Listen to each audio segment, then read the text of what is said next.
จอบอกขอลืมไรความลุง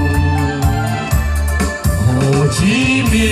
นห์โฮจิมินห์โอ้ลุงโฮจิมินห์โอ้ลุงโฮจิมินห์ทิ้งเหี่ยวมวนเดินทิ้งเหี่ยวมวนเดินเวลาล่วงไหล